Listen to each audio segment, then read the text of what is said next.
Yes, ready when you are. Sweet. I will just check when we're live.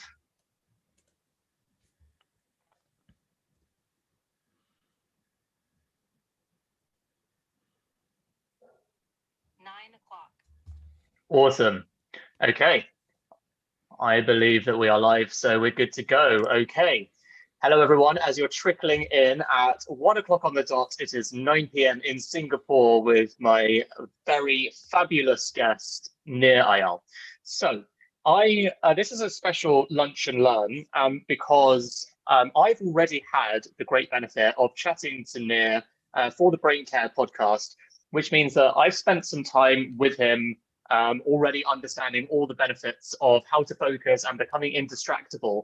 And this is time that we want to predominantly pass on to you, the audience. So I know that we've already had a bunch of Q&A submitted.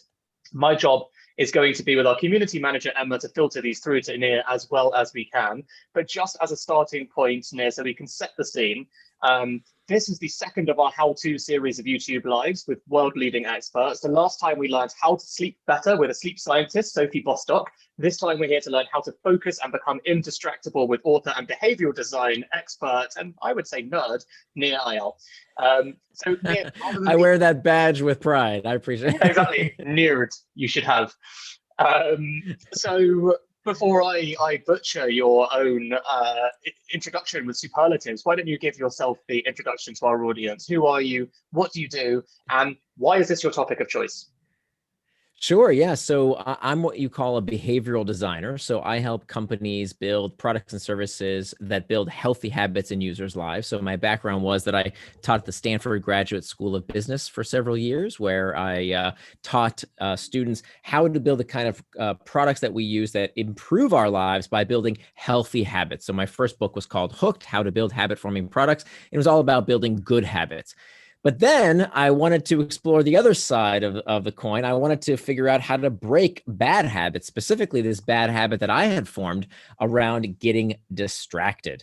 That there was many instances in my life, whether it was my personal life, my professional life, many facets of my life, that I found I was not doing what I said I would do. I was not being the kind of person I wanted to be because I kept getting distracted. And I think this is the problem of this century. This is the struggle that so many of us have in a world with so many interesting things, endless videos to watch on YouTube, endless articles to read online, endless people to interact with, books to read, magazines to peruse, videos to see on Netflix. There's just endless content and interesting things to do with your life that many times it's hard to stay true to the things we know we should do.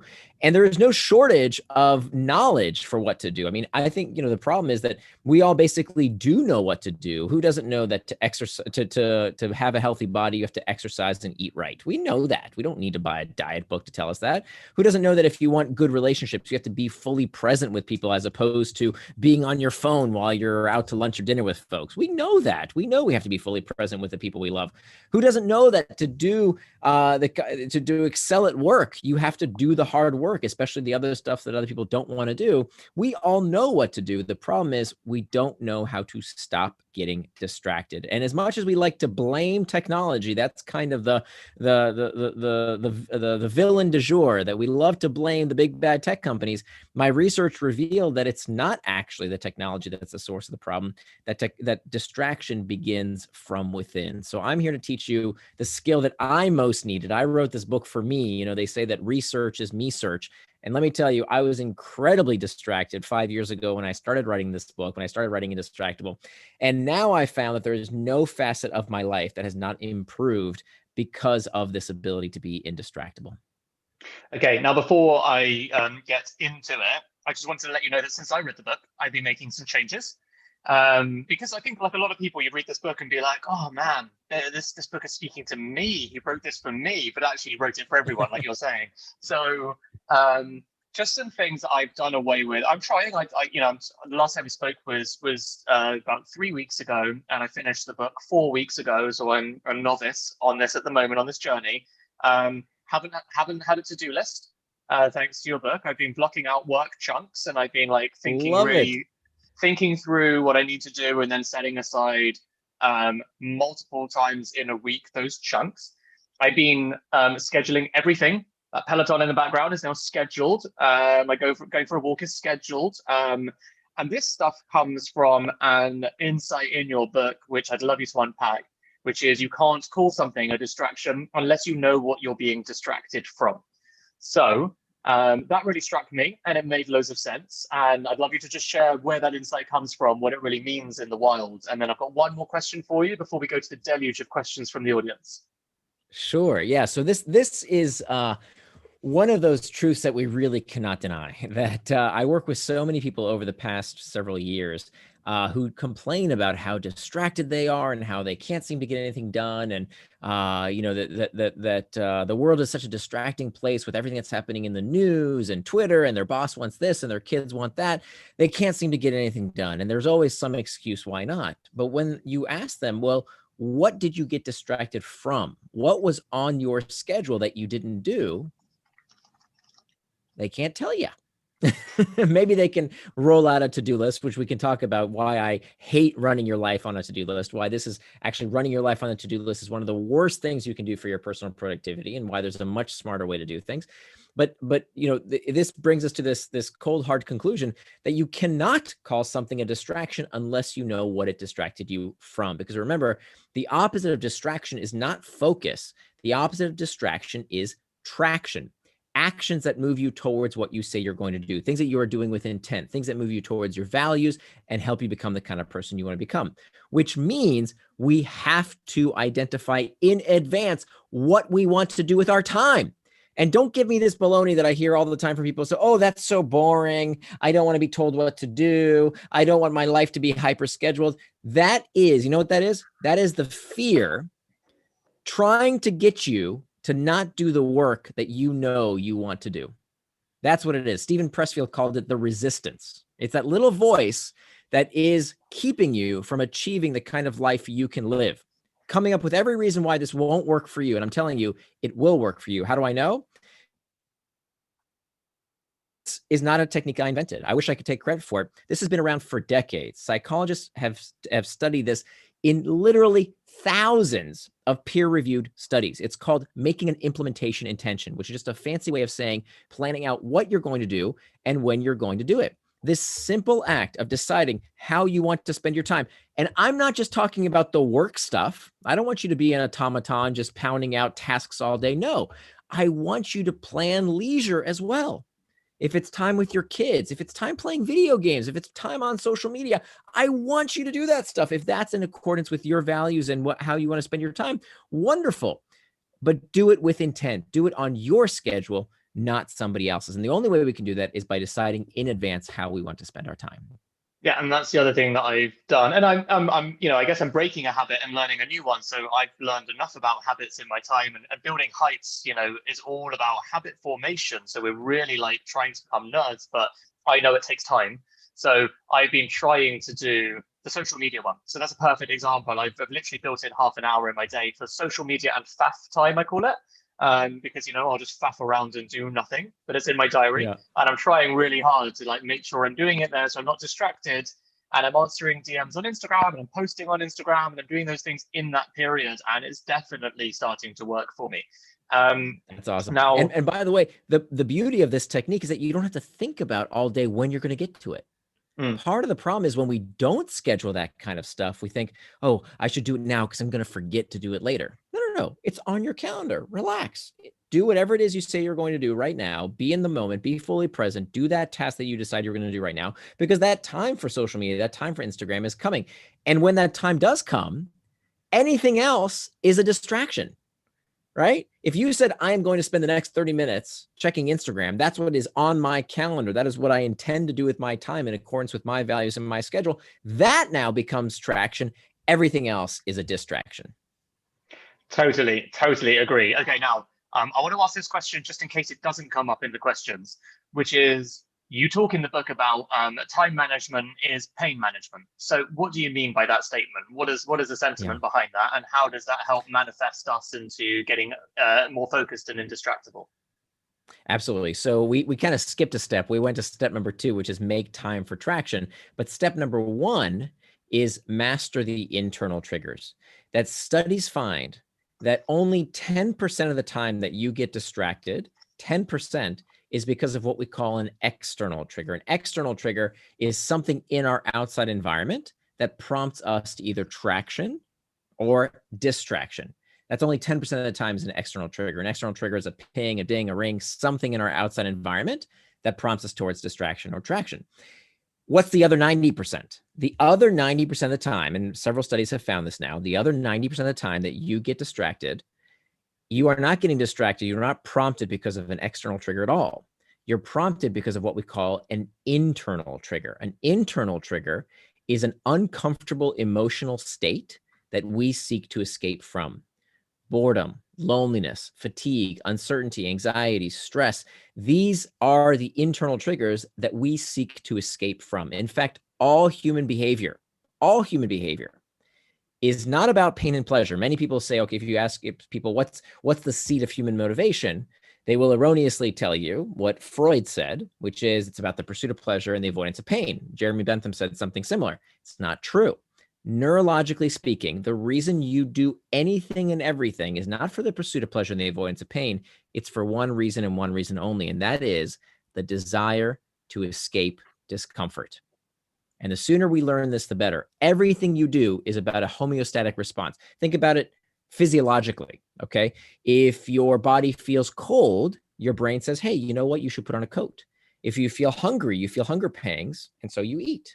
Right? So these are physiological responses to these are biological physiological responses to these physical states, and the same is true for our psychological states. So if you are lonely, check Facebook. If you're uncertain, Google. If you're bored, lots of solutions to boredom, right? We can go on TikTok, we can go on Instagram, Pinterest, like turn on the television, watch the news. Why? So we can escape our problems by looking at somebody else's problems 5,000 miles away, right? This is why we do anything and everything. In fact, even the pursuit of pleasurable sensations is itself psychologically destabilizing. Wanting, craving, lusting, these things are psychologically destabilizing. It is about the pursuit, it is about the desire to escape discomfort. So what we boil all this down to is that if all human behavior is about a desire to escape discomfort, that therefore means that time management requires pain management. That if we don't know how to master these uncomfortable emotional states, let me tell you, we will always get distracted by something, whether it's too much news, too much booze, too much food, too much Facebook. It's all about the same desire to escape these uncomfortable sensations. So we have to start there. We have to learn how to master these internal triggers, or they will be our masters. Got it. Okay. As you know, I've got a million more questions for you, but that would be selfish, and I don't want to do that. So I'm going to go straight into audience Q&As. Now, if you've submitted a question, we'll try and get through them. If you've got a question in the chat, Emma is keeping me very focused and non-distracted with Nir, so they are all going to me directly, so I don't have to look at the YouTube comments, which usually inevitably tend to just be my mum trolling me anyway. That's what happens when you teach her how to use the internet. She then is your number one fan/troll. Not sure she knows the difference. So there we go.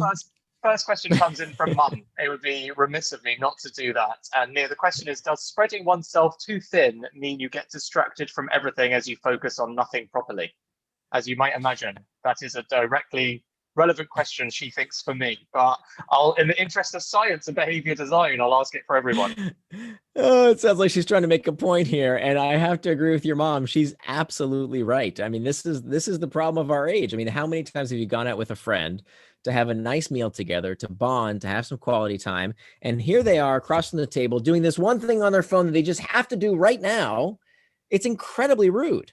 Right. And I think what is changing in society, thank goodness, we are starting to spread what we call social antibodies, that people are starting to call each other out and say, like, that's not appropriate. Just like a few generations ago, people would smoke wherever they want. Right now, we call people out. If somebody sits across the table from you and takes out a cigarette, you know, if you don't smoke, you kind of say, hey, that's not appropriate here. Can you not smoke right here? Go do that over there. And that's exactly what people are starting to do with with distractions that are primarily tech-driven distractions, we're starting to adopt this new culture around these new manners that help protect society from these antisocial, harmful habits that we have.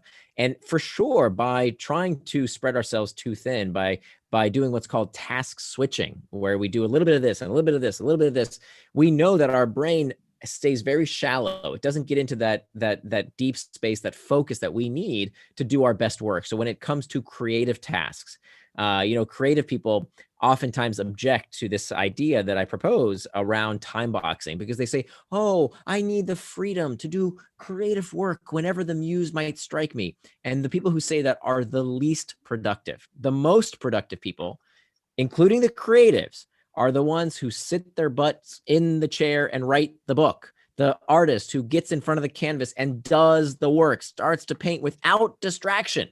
It is required for our creative work, because if we're checking a little bit of email and replying to this and taking care of our kids and trying to clean the house and doing all these things at once, we do nothing to our utmost abilities.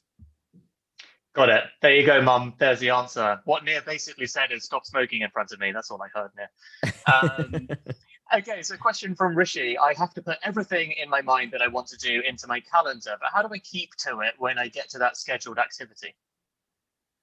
Absolutely. So this is why making time for traction is just one of 4 steps.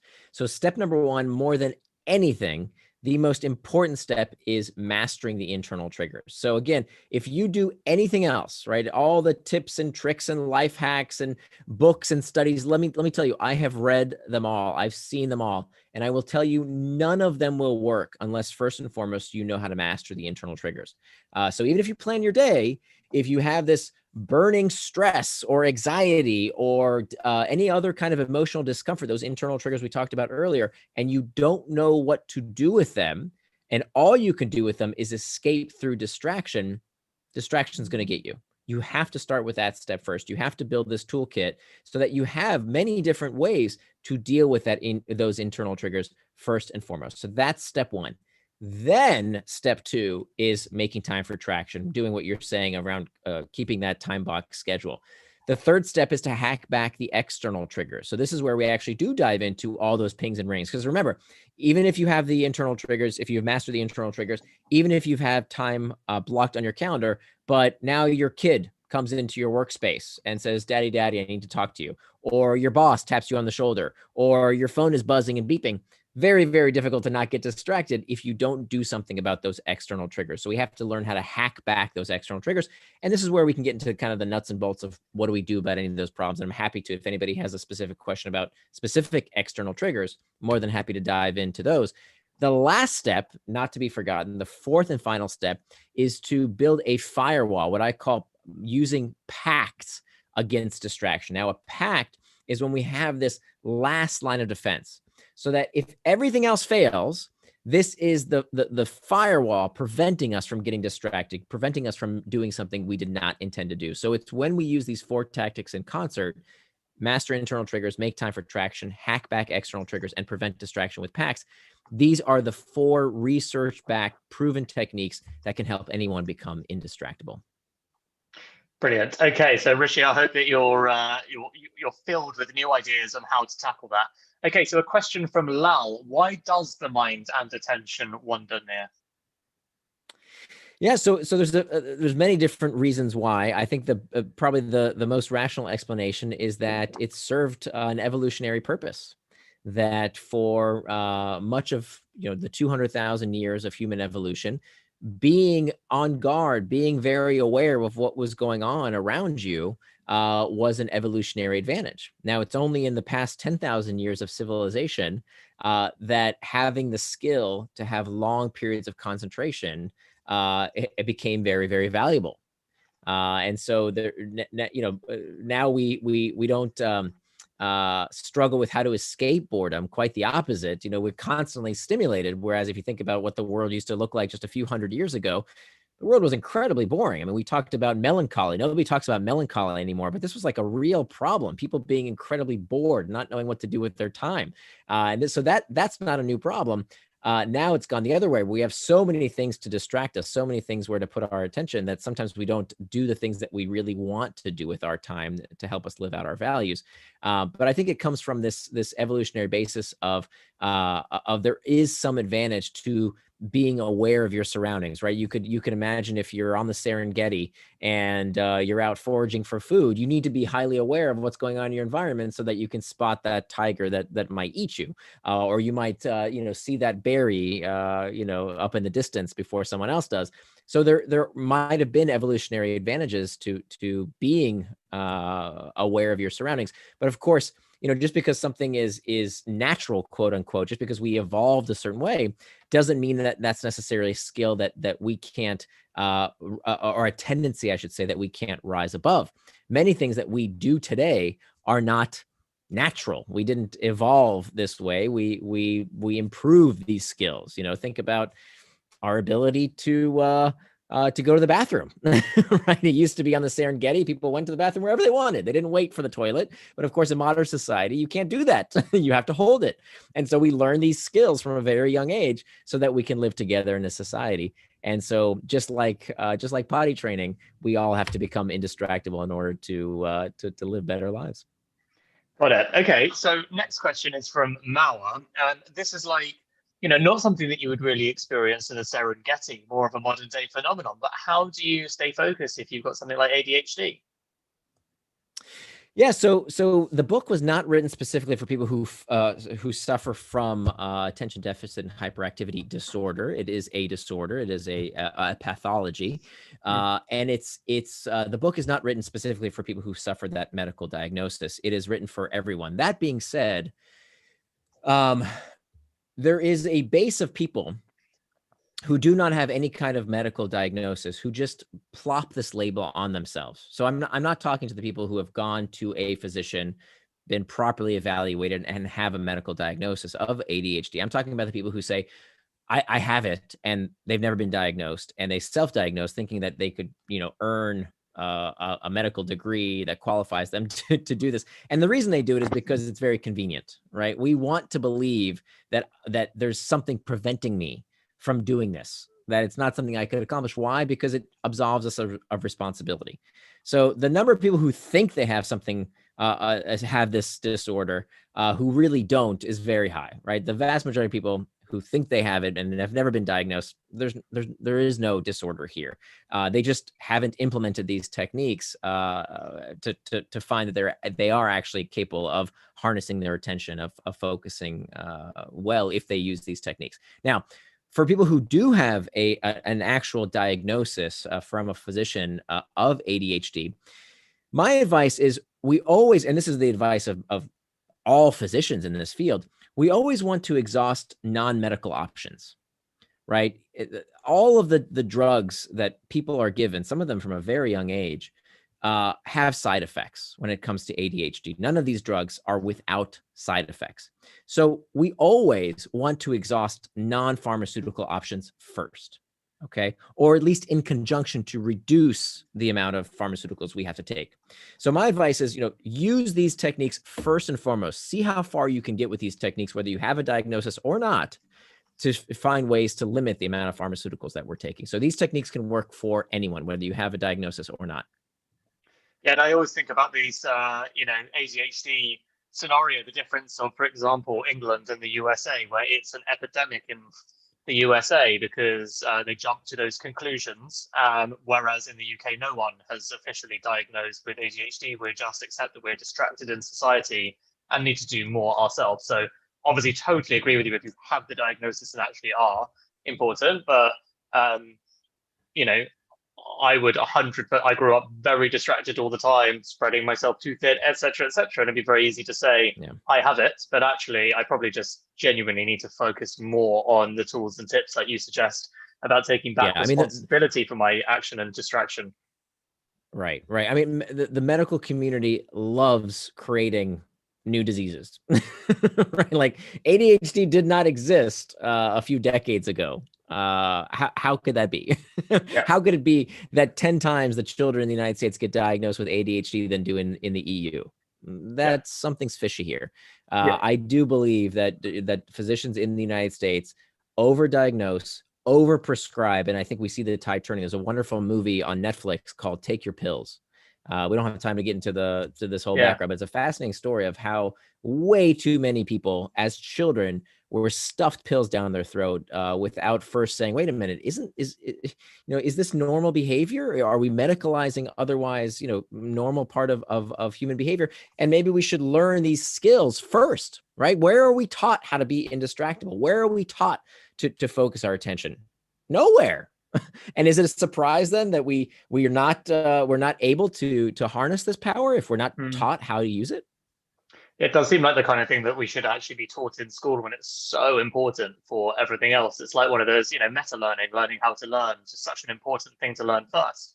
But anyway, that's a rabbit hole we can fall down, so let's not. We'll go back to questions. So I think I know what your answer is going to be to this one, but Sharina says, what's your view on multitasking? Is that essentially a distraction or a way to be more productive? Okay, so this is I'm gonna first kill a sacred cow here and say an answer you don't expect, which is you can multitask. That it is a myth that you can't multitask. It's about what kind of multitasking. So what we find is that in fact we cannot multitask on the same channel, meaning you can't listen to two podcasts, one in each ear. Okay, your brain can't absorb information on the same channel from two different sources. It's like just like your radio can't tune into two channels, your television can't tune into two stations at the same time. I'm talking about antiquated technology that nobody uses anymore, but you get the metaphor. So you can't look at you can't do two math problems at the same time because they're on the same channel. What we can do is called multi-channel multitasking. This we can do quite well. And so what I talk about in the book in terms of how to get more out of your day is to find ways to time box multi-channel multitasking. Let me give an example.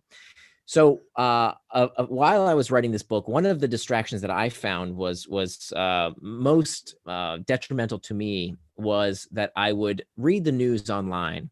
And the news, of course, every news media company is built, their business model is dependent not on giving you the information you need, but keeping you on their site as long as possible. It doesn't matter if it's the Guardian or the New York Times or the BBC or Fox News or CNN. Every media company sells your eyeballs to the highest bidder, to the advertisers. So they don't care if you're well informed. They just want you on their site. How do they do that? They have these clickbait headlines that keep you reading and scrolling and scrolling and reading so that they can show you more ads. Right? This is their business model. Does anybody not know that? This is how they make money. But that doesn't mean we have to succumb. That doesn't mean that there's anything wrong with the business model. It just means that we need to be aware that this is how these media companies make money from us. So what did I do? I vowed to never read articles on a website again. What do I do instead? I installed a Chrome extension that's free. It's a free app called Pocket. And Pocket has this little button on your browser that every time I see an article I want to read, I just hit that button. And that article goes to my phone, to the app on my phone, where it scrubs out all the ads, all the links, and just has the text there. Then I use multi-channel multitasking to consume those articles. How do I do that? I use a technique called temptation bundling. Temptation bundling is when we take the rewards from something we like and we attach them, we bundle them to something we don't really like. So part of my values is to take care of my body, is for personal fitness, right? But I used to be clinically obese. I'm no longer clinically obese. I'm in the best shape of my life at 43. I can't believe it because I exercise consistently. And here's how I got into it. I used to hate exercise with a passion. I mean, people would tell me, "Oh, I just went for a run and I have a runner's high." And I would say, "What are you talking about? Running is awful. It's miserable and sweaty and gross and not fun at all." But I knew it was something I wanted to do with my time, and I kept procrastinating. I kept not doing it until I started using this technique called temptation bundling. Temptation bundling, I took the reward of I like consuming articles, but I don't really like going to the gym or going on walks or exercising. So what do? I put them together using multi-channel multitasking. So what's my reward for going on a walk or going to the gym or doing some kind of exercise? I get to listen to these articles read to me. So Pocket has a feature where it will convert the text to speech and literally read the New York Times or the Guardian or whatever article you might find online. It will read you that content.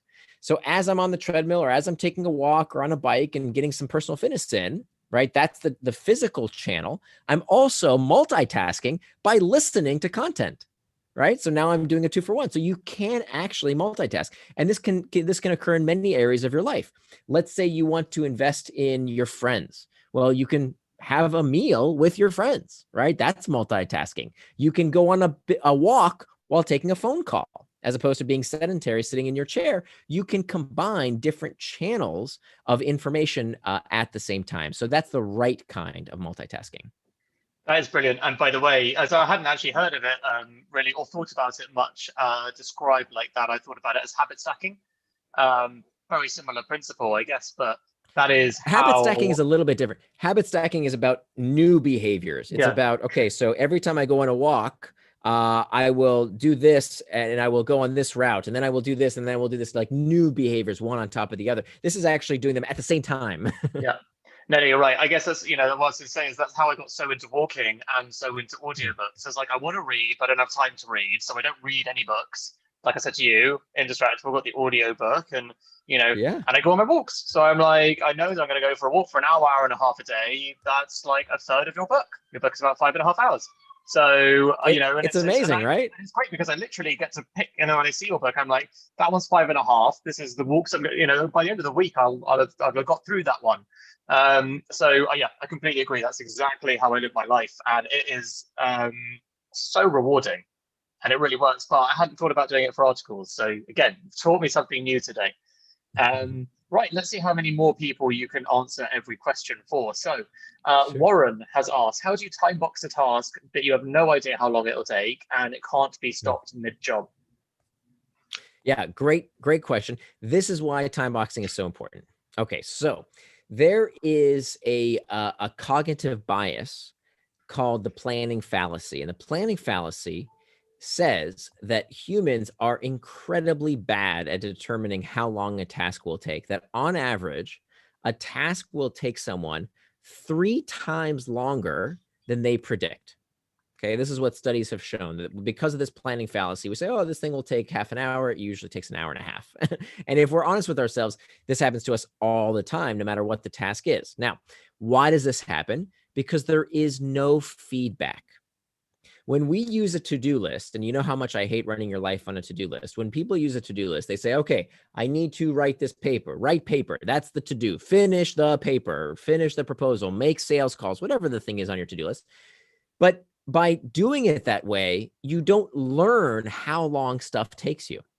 So as opposed to evaluating yourself based on how many cute little boxes you checked off, what I want you to do instead is to evaluate yourself based on one metric, which is, did I do what I said I was going to do for as long as I said I would without distraction? That's it. Not did I finish, did I work on the task for as long as I said I would without distraction? That's it. Why? Because now we have a feedback cycle. Now we can look at the task and say, okay, you know what? I spent 30 minutes on this task. How far did I get? All right. Now I know, okay, well, if I'm writing a blog post and in 30 minutes I wrote about 100 words, now I can begin to extrapolate. Okay, well, the blog post is going to be about 1,000 words. That means I need another, 10 increments of time. Great. I can start learning how long tasks take me, as opposed to, well, it's unplannable. I'm just going to work on it until I'm done. No, that's not a great way to live your life, because you know what's going to happen? It's going to crowd out all the other important stuff. Exercise, being with your family, all the other stuff you have to do at work. It's not a good way to live. So instead, by time boxing a task and then reevaluating, right? When you make a time box schedule, you don't make it once and say, I'm done for the rest of my life. No, you have to act like a scientist. You have to look at it and say, okay, I made a hypothesis. I thought that this task would take me X amount of time. Great. Maybe it took you longer. Maybe it took you not as long. Fine. And we're going to adjust that for the day or the week ahead. And the more we do this, what we find is we start to learn, hey, actually, most tasks, we actually can get pretty good at predicting how long they will take us when we have this feedback mechanism in place. So for the vast majority of people out there, looking at your time box calendar once a week, that's what I do. In my calendar, every Sunday evening at 8 o'clock is time boxed review the calendar week ahead. And by looking at that calendar week ahead, I can make adjustments and say, oh, you know what? I have that meeting here. So that means I need to move this around and make adjustments. But once that calendar is set for the week, that's it. It's locked in. And it's only when the week is done, now I can look back and make adjustments for the week ahead. Yeah, makes loads of sense. Okay, great. Hope that was helpful for you, Warren. This one is great from Victoria. We've discussed this with emails, actually, but I think this is slightly more nuanced and therefore more difficult. How do you deal with daily work distractions, such as Slack messaging and feeling like you need to respond immediately? The key word here, was it Victoria? Yeah, it's feel like, let me guess. Yes, exactly. You I'm got it. learning. You're so indistractable. I love it. Dude, I'm learning. You so are. Okay, so 99% of the time, and I can tell this is the case with Victoria, the real problem is not that someone needs you. The real problem is that you feel like someone needs you. That the vast majority of people at the vast majority of companies, there are some exceptions. Chances are you are not the exception. The vast majority of companies, that feeling is what's driving you towards distraction. Because look, if you tell your boss, what boss is not going to give you 30 minutes of focus or 45 minutes or an hour of focus? If you say, and this is why schedule syncing, I talk about this in the book, why synchronizing your schedule with your boss, with your manager is so important to get on the same page. Because if you sit down with them and say, hey, look, boss, here's when I'm going to be on call. Here's when I'm going to be available. But you see this hour, this is my hour to do focus work. This is when I'm going to be indistractable. What boss is going to say no to that? They know you need time to think in your day. Your job involves knowledge work. You need time to think, to strategize, to plan. That has to be in your calendar or it's not going to happen. So the real problem is not that, oh my God, my boss is breathing down my neck. The real problem is that we feel guilty. We feel like we need to respond, but that's not a problem outside of us. That's a problem inside our own heads. And that's why we get back to these internal triggers and understanding how to deal with them so that they don't master over us. Great response. Okay, I hope that was another brilliant answer. Well, I mean, I know it was another brilliant answer. I hope it was helpful. Okay, we've got a question from Dorothy. What types of personalities struggle most with distraction? So personality science is a tricky one because most personality, I'm not sure what she means by personality types. There's all kinds of, questionnaires and the Myers-Briggs and astrology-like personality types that are scientific bunk. The Myers-Briggs is nonsense. It's not a real personality type test. The only type of personalities we know have been scientifically validated, and even there's some questions around are what we call the big 5 personality traits.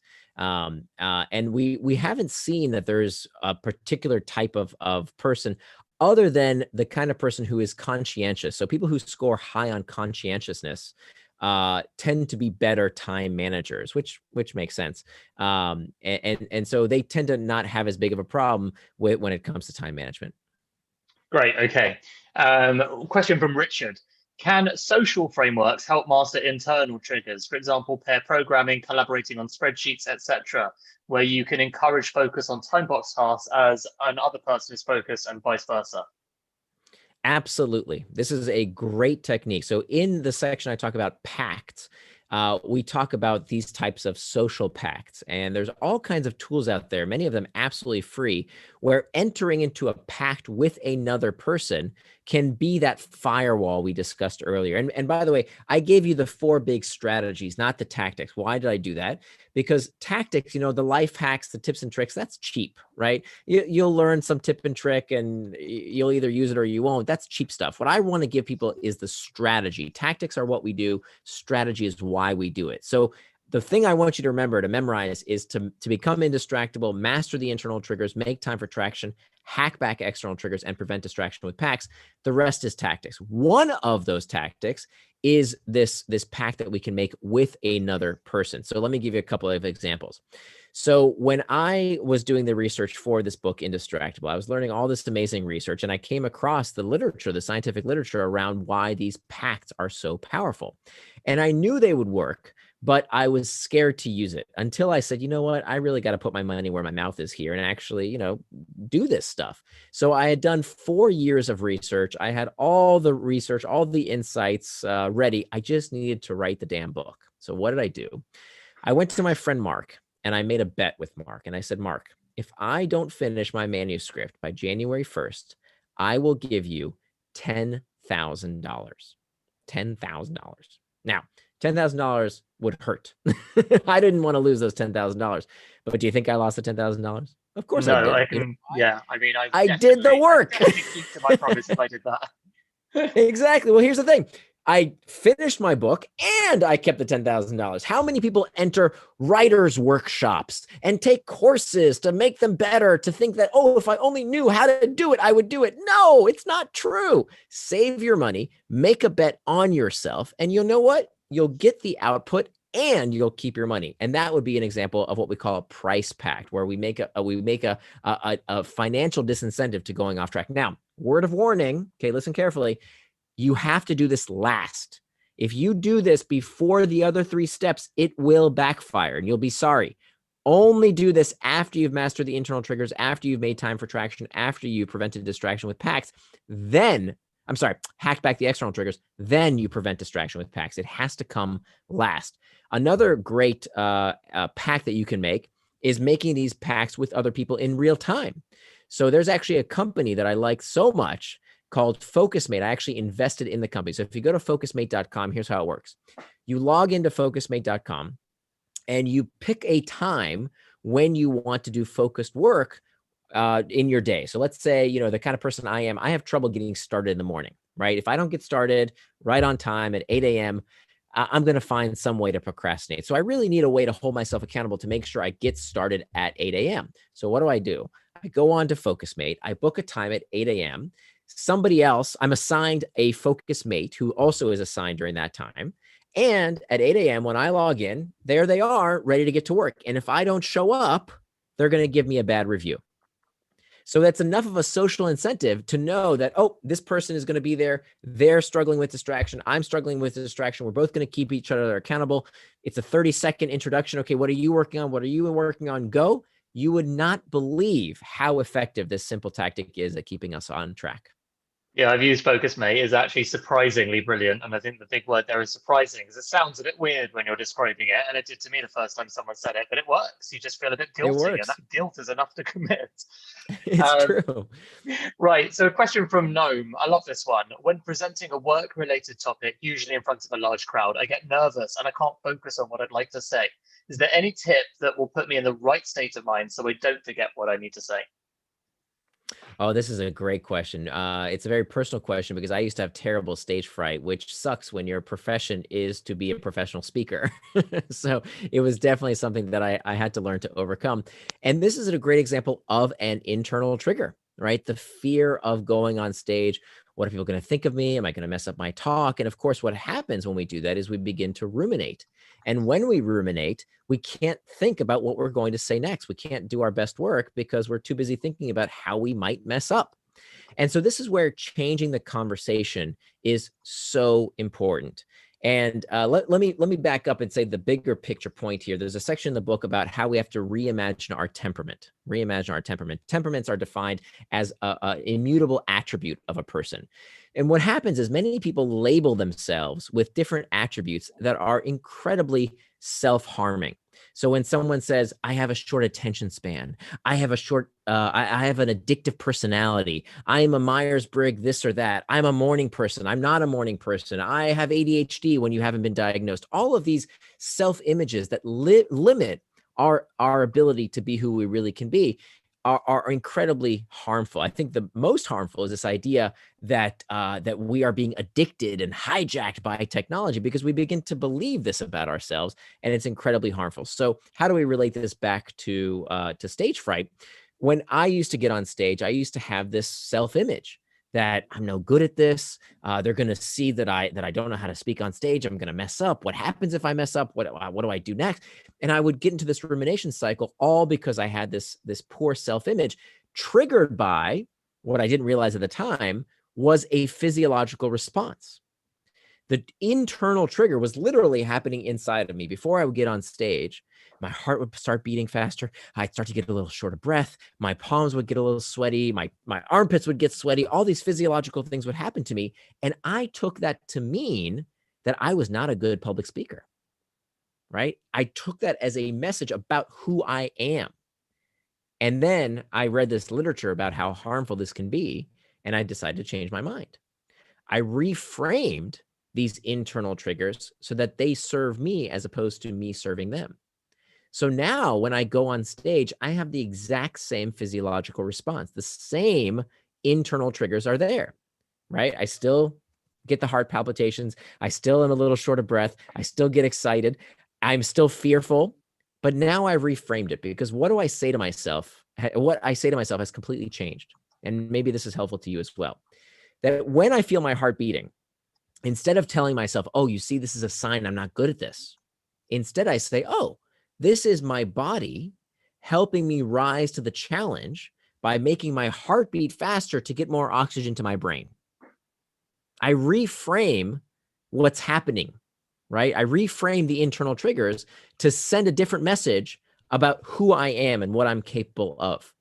That a great speaker should get excited, right? You can see I'm getting excited right now just talking about this. And I think it reflects on what I say, that I have conviction. That's a good thing.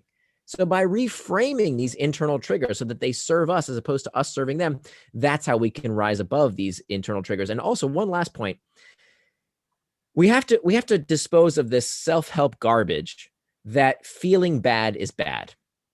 Everybody in self-help tells us these days that we're supposed to be happy and contented. And if we're not happy and contented all the time, something must be broken with us. Rubbish.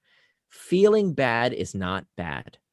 Feeling bad is not bad. That having discomfort is a tool. It can be used as rocket fuel to move us towards traction. Or if we don't know how to use it properly, we can try and escape it by any means necessary, with a drink, with Facebook, with television, through distraction. So how we utilize those internal triggers, whether it leads us towards traction or distraction, is critically important. Love it. Okay, I'm super conscious of your time. We've got you for 10 more minutes, because then I've left on a little buffer where you might even be able to, have a breather between your next meeting. So I'm going to pick Elaine's question, which says, does the ability to focus and become indistractable diminish with age? I'm going to say something that researchers almost never tell you, which is, I don't know. I don't know. That's a great question. I could see how I will tell you that practice does make better. That for sure, that the like more we practice neuroplasticity, becoming right? exactly, that the more, for example, there are many techniques I talk about in the book, like the 10-minute rule, it's all about delaying that, giving into a distraction. And of course, the way it works is you start with 10 minutes and then 15, then 20. You do get better the more you practice these techniques. And in that respect, it does get easier and easier to become indistractable the more you practice. But I haven't seen any research that shows that starting at one age versus the other makes a difference. So I don't know. Fair enough. There are a couple of questions in here that I think could be answered quite quickly. I'm Yeah. going to just answer them, like almost ask and answer them very quickly, just so people don't think we're being ignoring them. For one of them is from Lucy. I struggle with prioritization because I feel like everything is important. Do you have any tips on how to break this cycle? On a personal level, I'd recommend looking at the Eisenhower matrix or the Stephen Covey matrix of important and urgent. Would you suggest the same, or are there other ones that maybe would be helpful? So I provide this framework in the book around these 3 circles, where you start with you are in the center domain, then your relationships, then your work. And the way to do this prioritization in your life, it's not about long-term goals. It's not about vision boards. I think that stuff is crap. Instead, what you want to do is turn your values into time. I want you to turn your values into time. Well, what are values? Values are attributes of the person you want to become. It is how the person you want to become would spend their time. So the way to prioritize is with a constraint. You cannot prioritize without a constraint. The constraint in this case is time. Okay, there's a reason that we use the same language around time and money. We make money, just like we make time. We save time, just like we save money. We spend time, just like we spend money. We pay attention, just like we pay with dollars and cents. We have to treat it like money, like a fixed resource. So the best way that you can learn to prioritize is to take out your calendar and to ask yourself, how would the person I want to become spend their time? What that will force you to do is to let some things go. A to-do list won't do this. If you just put your stuff on a to-do list, it's endless because a to-do list has no constraints, right? Whereas if you turn your values into time and say, wait a minute, how would the person I want to become spend their time with their family? Well, the person I would want to become would spend an hour a day with their children. Great, put it on your calendar. The person I want to become would spend an hour on meditation or physical fitness or reading a book or answering emails or playing a video game. I don't care what it is. As long as that is done with that constraint of time, this is how we prioritize, with that constraint of a time box calendar. Yeah, and I just think, to share personal experience here, after reading a book and thinking, I was doing it simultaneously by coincidence, but working on my personal values, the ones that are the base of my core are spirituality and mental well-being. And that stuff then leads into the time I spent meditating, exercising, walking, thinking, contributing. And that's why those things are time boxed. It makes like perfect sense. It's all aligned, but I completely agree. And on the time is money and all that. I read, I'm sure you've seen it many times, but just I wrote it down yesterday because it came across my desk, so to speak, again, which is 1,000,000 seconds is 11 days and 1,000,000,000 seconds is 31 years, which I think is just such a great way to think about how every second counts, but how also time compounds in such a crazy way. 11 days versus 31 years. Anyway, I have a question from Natalie, which leads perfectly onto what you were just saying, which is, why are to-do lists unhelpful, and what do you actually mean by blocking time out? Yeah, so to-do lists are, let me be very clear. I'm not against taking the things you need to do in your head and putting them on a piece of paper inside an app. That's fine. You can do that. What I'm against is running your life on a to-do list. If you wake up in the morning and the first thing you do when you don't know what to do next is look at your to-do list versus look at your calendar, you've already lost. You made a huge mistake. Why are our to-do lists so toxic? There are a few reasons. One is that when you have no constraints, as to-do lists don't, right? You can write as many things as you could possibly fit on a to-do list. It's endless. You can keep going and going and going. When you don't have any kind of constraint, you are setting yourself up for failure. And here's what that looks like. Every day, you don't finish everything on your to-do list. I've never met a person who finishes everything on their to-do list every day. I've never met such a human being. So what does that mean? It means that day after day, month after month, year after year, you are forced to acknowledge to yourself that you lied. You lied. You said you were going to do something. You didn't do it. Liar. And that compounds over time, just like those seconds compound over time. That self-image of being the kind of person who doesn't live with personal integrity, the kind of person who doesn't do what they say they're going to do, impacts our self-image. We start to believe, oh, I'm bad at time management. I'm just not good at this anymore. And now you're really sunk, right? Now we go back to those self-images. When you believe that you're incapable, it becomes true. You prove it to yourself, as opposed to a time box schedule where you succeed by measuring yourself, as we talked about earlier, not by how many boxes you checked off, but rather, did you do what you said you were going to do, no matter what the task is, for as long as you said you would, without distraction. So whether that's 30 minutes, 45 minutes of whatever task, you succeed with every successive box. You are proving yourself that you can do what you said you were going to do. So it completely changes your self-image. Another big reason that to-do list, running your life on a to-do list, is so bad is that you never get to enjoy actual leisure. I bet you very few people listening right now have actually experienced the joy, the emotional harmony of coming home and relaxing, not thinking about the things that are still left undone on your to-do list. Right. But it's only with a time box calendar that you can truly relax and say, this is what I intend to do with my time. And I don't want to do anything else because that's not on my calendar, as opposed to, oh, I've got 100 things that I didn't finish on my to-do list. So time boxing, and I can give you some links on my blog, nirandfar.com, where I read extensively on this. There's a schedule maker tool that I put on nirandfar.com that can help anybody get started free tool. You don't have to sign up for anything. It's completely complimentary, that will help you start your path towards becoming a schedule maker and time boxing. So we're going to put together an article, and we will email everyone in the follow-up, and we will link to all of that for you, Nir, as well, so people can have access to it. So we'll make it as easy as possible to anyone that signed up.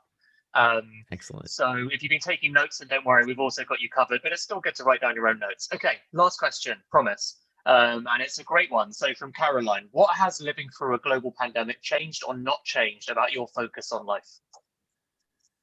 Yeah, this is a terrific question. So I wrote Indistractable before the pandemic.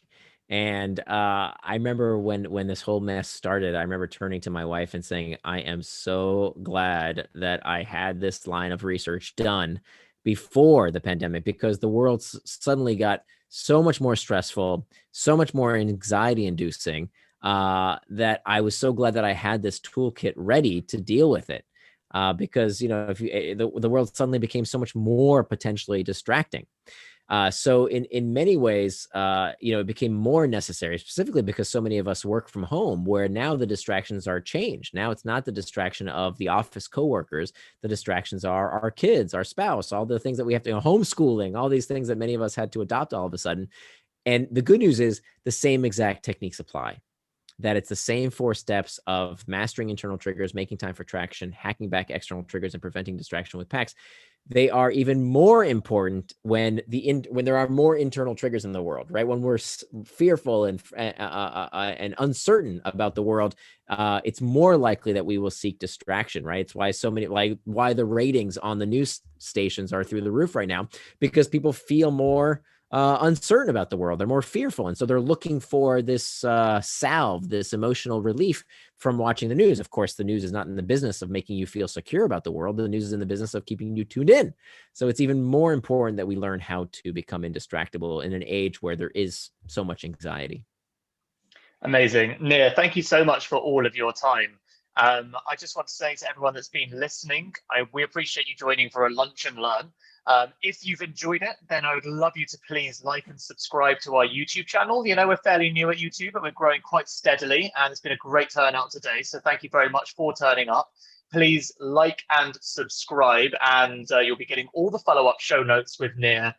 Nir, in the meantime, other than people buying Indistractable, which I incredibly strongly recommend, and again, we will link to that book in the show notes.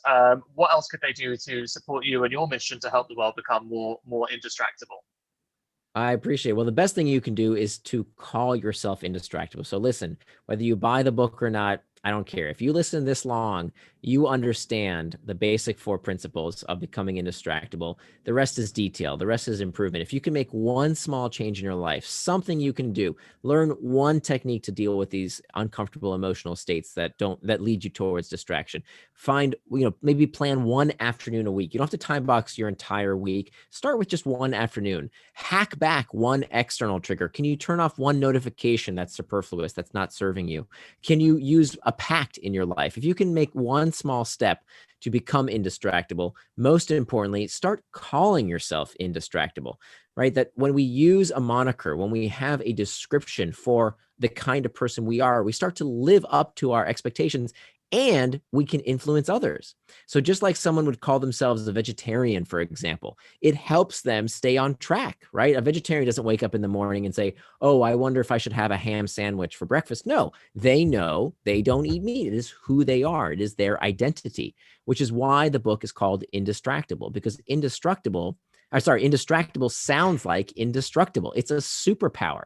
It's an identity that you can adopt for yourself. And by adopting that identity for yourself, you influence others to do the same. And so I really am on this mission to help the world become a more indistractable place. And I hope you'll join me. Amazing, Nir. Leonardo da Vinci said, "Poor is the pupil who doesn't outgrow his master." And you are the master. I am merely the pupil, but give me 10 years. Let's see where I get to. We're on this journey together. I so appreciate it. Awesome. Thank you, Nir. Thank you.